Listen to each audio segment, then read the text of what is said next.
Here's another Samplecast big review, and this time it's Aeris Hybrid Choir Designer from Vir2, and this copy has been supplied to me by Time and Space, so thank you very much guys. Runs in the Contact player, it's 10 gigabytes uncompressed, which is pretty big I guess.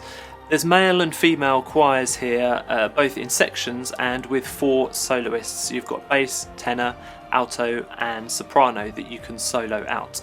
There's 4 performance styles as well. They're all long sustained or legato performances. You've got R's, O's, O's and M's as well. There's also sequencing options in the bottom half of the interface for LFOs. The effects engine is there as well, enabling you to twist the vocals into hybrid textures. You've got 3 patches with this instrument. There's the performance patch, that's for supposedly realistic performances. We'll come on to that in a sec. There's the pads patch, which is for hybrid performances. And lastly, there's a user patch, which enables you to load in your own samples. So I'm going to come straight out and say it and get this out of the way first. I'd never like to be down on libraries. I know how hard they are to create, but the performance patch in this particular instrument isn't realistic. It just doesn't sound great.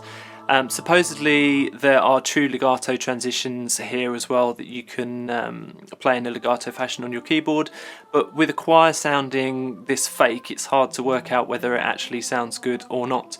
If you want an idea of how the choir sounds, think about the score from Titanic. It's got that kind of synthy sound to it. It just doesn't sound super realistic for a kind of performance patch. Also, you've got problems with the crossfading. I found basically with the mod wheel down, you've got a sustain, and then as you push it up, it moves into vibrato.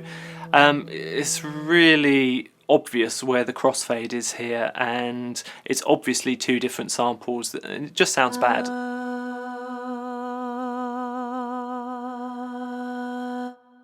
I'm really sorry guys, but for a choir library that has a patch called Performance, it just doesn't perform.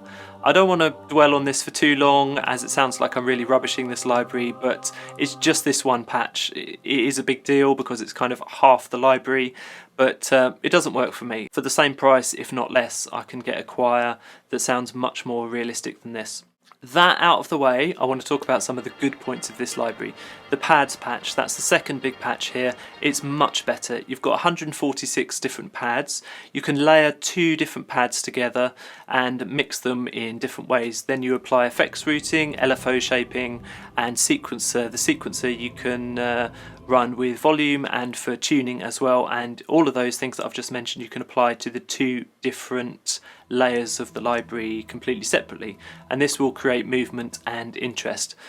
There's some really great effects presets here too, not entirely obvious where they are, but once you've found them you can start flicking through and get some really interesting kind of hybrid choir designs. And this I guess is the whole point of the library. It is called a hybrid choir designer, and in its way it does hybrid choir design really well, but it's pretty useless as a straight up choir library unless you drench it in reverb and you disguise it with other instruments, but that's not really the point. The pads are inspiring and they're emotional, they're infinitely customizable, and that's got to be taken into account with this library because it is, as I say, a hybrid library. I often talk about wanting to be able to load my own samples into particular sample library engines, and in this case you can do it. It's super easy. You just go into the Contact options menu, drag that sample in, and then you've got all of those options for modulation and routing that you could possibly wish for. So that's a big thumbs up for that particular aspect of the library. So it's up to you. It just depends whether you want to purchase a library that you can only realistically use half of. The performance side, not great. The pad side, really fun. Thank you so much for watching. That's just a small taste of the Samplecast, a weekly podcast and YouTube show for sample library geeks and plugin enthusiasts. You can find out more information at thesamplecast.com. Don't forget to subscribe.